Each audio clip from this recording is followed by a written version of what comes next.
Assalamualaikum warahmatullahi wabarakatuh. Halo teman-teman, jumpa lagi di Aryan M Channel.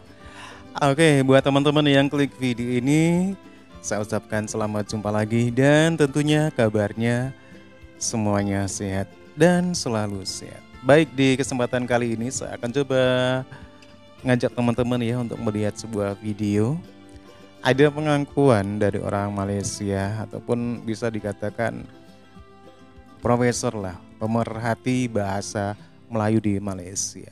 Beliau menyatakan bahwasanya bahasa Melayu di Malaysia itu belum berdaulat. Apa maksud dari perkataan dari profesor ataupun pemerhati bahasa di Malaysia ini? Kita akan coba lihat bareng-bareng ya. Berbeda dengan bahasa Indonesia. Bahasa Indonesia emang sudah deal ya menjadi bahasa persatuan, bahasa pemersatu dari semua suku rakyat Indonesia. Oke, kita langsung ke videonya. Bahasa Melayu adalah bahasa kebangsaan, bahasa rakyat negara ini. Siapa yang jadi warga negara dan siapa yang jadi rakyat kena terima bahasa Melayu sebagai bahasa kebangsaan. Tapi kita tidak lihat penguasaan kalau kita tak gunakan bahasa Melayu dan sebagainya, tak ada undang-undang. Ini yang menyebabkan kelonggaran dari segi undang-undang kita. Dan ini menyebabkan ramai di kalangan rakyat Malaysia berbilang bangsa tidak fasih dan menguasai bahasa Melayu. Ini kita pergi kepada rakyat Malaysia. Sekarang kita pergi pada fokus apa itu Melayu, orang Melayu. Pasal 160 perlembagaan yang dikatakan Melayu itu berbahasa Melayu, beragama Islam dan mengamalkan budaya Melayu. Jadi yang dikatakan Melayu itu ada juga Melayu yang tak fasih dan menguasai bahasa Melayu. Adakah dia bukan Melayu? Ini tafsiran, tak ada undang-undang. Ini tafsiran saja apa itu Melayu. Jadi untuk garis panduan. Jadi bahasa jiwa bangsa dilihat pada bangsa. Jadi kita mesti lihat dari segi sosiologi, antropologi, apa itu Melayu? Bangsa Melayu. Bahasa Melayu. Itu satu. Dan kita lihat pula dari segi konteks politik pula, bangsa Malaysia. Ini kita lihat. Bangsa Malaysia adalah semua rakyat Malaysia, tak kira apa bangsa, dijadikan bangsa Malaysia. Jadi bangsa Melayu dan bangsa Malaysia. Jadi dalam konteks kenegaraan, dalam perlembagaan kita, bahasa Melayu ialah bahasa kebangsaan pada negara bangsa Malaysia. Tapi kenapa kita tukar pada bahasa Malaysia bukan tetap guna bahasa Melayu? Ini pun satu salah. Kita tidak boleh menggunakan bahasa ke Malaysia. Bahasa Malaysia baru tahun 1963 bermula dan digunakan tahun 70-an. Sebenarnya bahasa Melayu tetap bahasa Melayu. Dalam perlembagaan pasal 152, bahasa Melayu adalah bahasa kebangsaan. Ini kita kena kuat dan kukuhkan. Jadi saya rasa pejuang bahasa semua orang undang-undang semua kata ini tegas. Jadi saya nak lihatkan bahasa Melayu itu bahasa jiwa bangsa. Jiwa bangsa orang Melayu satu. Bila kata bahasa Melayu, itulah perasaan orang Melayu, kasih sayang, kehebatan orang bertutur. Dan bahasa jiwa bangsa kepada bangsa Malaysia, setiap rakyat fasih. Yang menjadi masalah, bahasa Melayu tidak ada peruntukan undang-undang penguatkuasaan. Kalau salah penggunaan bahasa apa sebagainya, nak dihukum. Kecuali ada di kerajaan tempatan. Oke teman-teman ya, sedikit cuplikan dulu ya. Bisa kita ambil poinnya ya. Mengapa video ini diberi judul bahasa Melayu belum berdaulat? Hal ini bisa kita tangkap poinnya bahwasanya sisi penggunaan bahasa Melayu belumlah maksimal di Malaysia. Dan banyak masyarakat Malaysia yang tidak fasih berbahasa Melayu. Demikian ya tegasnya dari pernyataan orang ini.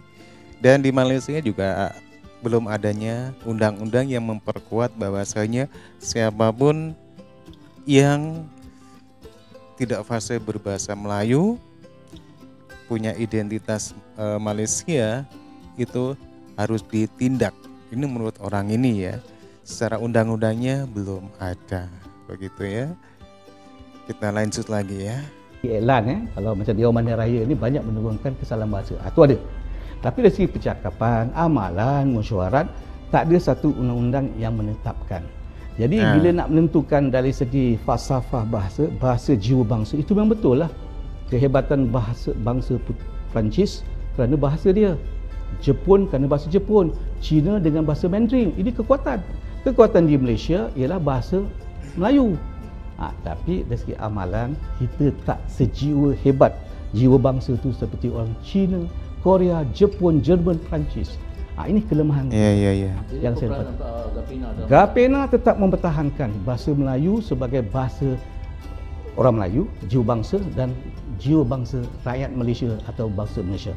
Gapena tetap mempertahankan berdasarkan pada Perlembagaan Pasal 152 bahasa Melayu sebagai bahasa kebangsaan dan menjadi bahasa perpaduan, bahasa kesatuan, bahasa ilmu, di bahasa komunikasi dan menjadi bahasa antarabangsa. Nombor 5 di antara bahasa-bahasa ribuan yang lain, kita nombor 5 ranking. Jadi saya rasa tak nampak mengapa bahasa Melayu tidak dapat dimartabatkan. Yang penting semangat pemimpin. Pemimpinlah patut menunjukkan contoh tauladan yang baik. Jadi saya menggesa pihak atasan apabila bermesyuarat peringkat antarabangsa mewakili negara, gunakanlah bahasa Melayu sebagai bahasa komunikasi pengucapan. Lepas tu diterjemahkan dalam bahasa Inggeris seperti dilakukan oleh negara-negara yang sedang membangun seperti China, Jepun, Korea, Perancis, Jerman. Bila dia datang kat sini, pemimpinnya bercakap dalam bahasa budaya mereka. Kita gunakan bahasa Inggeris, tak baik. Jadi saya rasa siapa yang patut laksana dan lakukan, dan tentu pucuk pimpinan. Jadi kita berharap kata pucuk pimpinan saja. Pihak swasta, pihak orang datang nak berniaga, pastikan mereka menguasai dan belajar bahasa Melayu dengan baik. Bukan nak belajar bahasa Inggeris. Ini terjadi masalah kita. Bila saudara tengok, bila orang-orang lain, bila bangsa lain datang ke satu negara, baik dari segi orang yang berniaga, kedutaan, dia akan menguasai bahasa setempat, satu bangsa itu. Kalau di Malaysia mungkin Jepun, pastikan wakil-wakil kita fasih bahasa Jepun, bukan bahasa Inggeris. Kalau ke Jerman, bahasa Jerman, Perancis bahasa Jerman, pasti dia menguasai. Baru kita dapat menyelami perasaan, hati budi dan kemesraan kita berhubung dengan orang bahasa ibunda itu. Sebab itu di Malaysia juga, kita kena perkukuh dan kekuatkan bahasa Melayu sebagai bahasa komunikasi, bahasa perniagaan, bahasa ilmu, supaya orang datang pun, orang nak berkomunikasi kita dengan dalam bahasa Melayu. Tapi sekarang tak jadi. Bila nak datang Malaysia, senang. Bahasa Inggeris saja sudah cukup. Macam Singapura. Singapura lain. Dia negeri yang tak ada mempunyai kekuatan jati diri. Kita ada bahasa Melayu. Jadi kita rasa bangga, kuat. Inilah dikatakan jati diri. Gapena tetap perjuangkan dari sekarang masa-masa dan bersama-sama kerajaan memastikan bahasa Melayu menjadi bahasa komunikasi, bahasa antarabangsa, bahasa ilmu dan sebagainya. Jangan pelecehkan. Sebab kami selalu berdepan dengan kawan-kawan intelektual dalam beberapa golongan, korporat sebagainya. Asyik-asyik nak bahasa Inggeris. Dia kata world. Nak mencapai taraf. Betul. Itu satu kekuatan, tetapi jangan pastikan, jangan ke tepi bahasa Melayu. Kita nak seiring peringkat antarabangsa, bahasa Inggeris bersama bahasa Melayu diperkukuh, diperkuatkan. Jadi saya harap penyatuan nasional sini, kalau kita tengokkan, kita ke arah itulah. Perdana Menteri telah berusaha untuk menyatu padukan rakyat melalui pilihan raya, tak kira apa bangsa, dia sokong yang baik. Baru-baru ini Majlis Profesor Negara telah mengadakan satu konvensyen seminar gagasan penyatu paduan kebangsaan nasional. Jadi salah satu resolusinya ialah mahukan bahasa Melayu sebagai bahasa ilmu dalam sistem persekolahan kita dan supaya rakyat dilatihkan mempunyai kekuatan jati diri. Sekarang kita tengok di Malaysia, saya pun secara pribadi rasa tak puas hati.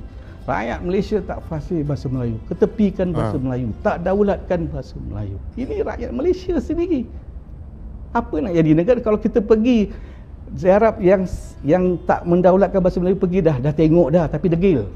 Pergilah ke China, pergi ke Jepun, pergi ke Korea, pergi ke Perancis, pergi ke Jerman. Semua negara-negara sedang membangun ini menggunakan bahasa ibunda mereka. Saya seronok. Sambil itu saya pada bahasa Inggeris. Bila saya nak pergi Jepun, saya pastikan saya kena belajar bahasa Jepun sikit. Ini di Malaysia tak ada. Bukan selamat datang, ya welcome, our country. Itu kat ini. Sampai seronok. Ini oke teman-teman ya, demikian ya satu cuplikan video dengan judul Bahasa Melayu Belum Berdaulat ya. Kenapa? bisa dikatakan demikian? Karena persoalan bahasa Melayu sampai sekarang di Malaysia itu memang masih terus diperbincangkan, masih terus diperdebatkan. Karena para pejuang bahasa di sana, pemerhati bahasa, pejuang bahasa di sana itu belum berhasil bagaimana bisa mengangkat bahasa Melayu di negerinya sendiri itu bisa menjadi martabat, bisa digunakan dengan baik oleh warga Malaysia. Bukan saya mengatakan, tapi orang Malaysia sendiri yang mengatakan. Kita hanya menyimak saja apa yang dikatakan teman-teman ya.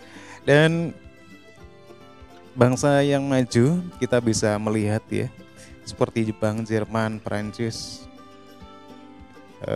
Cina, itu negara-negara yang maju ya. Tapi mereka lebih bangga menggunakan bahasanya untuk bahasa sains itu dengan bahasa ibundanya sendiri. Hal ini juga yang terjadi di Indonesia ya. Bahasa Indonesia juga sudah diterapkan untuk bahasa-bahasa sains ya. Berbeda dengan di Malaysia. Di Malaysia sepertinya untuk kurikulum sains itu belum ada di bahasa Melayu. Oke teman-teman ya, demikian nih ya satu cuplikan video kenapa bahasa Melayu di Malaysia belum berdaulat. Jelas banget paparannya, penjelasannya, karena cara penggunaan di Malaysia yang belum maksimal. Terima kasih, jangan lupa like dan subscribe. Wassalamualaikum warahmatullahi wabarakatuh. Sampai jumpa lagi di video berikutnya.